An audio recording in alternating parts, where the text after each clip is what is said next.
Сегодня остинский кинематограф редко балует нас хорошими произведениями. Но было время, когда картины наших режиссеров гремели на весь Советский Союз.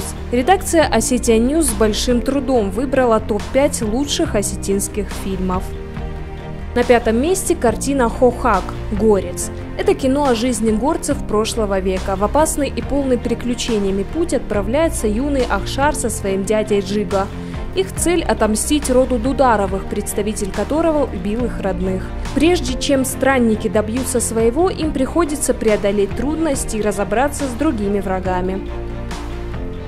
На четвертом месте «Жизнь, ставшая легендой». Фильм повествует о незаслуженно забытом остинском революционере Хаджимурате Дзарахохове. В начале 20 века в поисках работы он уехал из США, жил на Аляске, а затем в Мексике.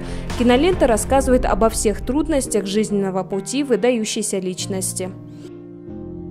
Третье место у непростого фильма «Чермен». Действие происходит в одном из сел Осетии в XVI веке.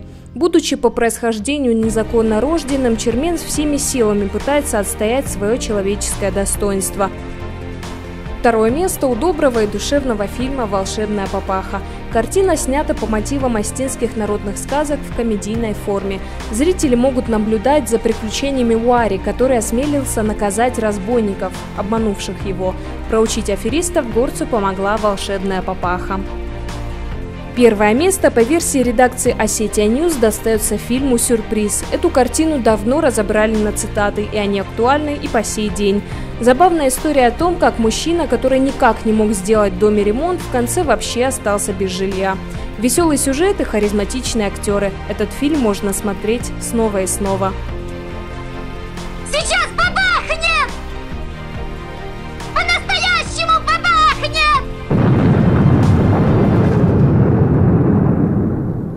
На этом у нас все. Всем пока!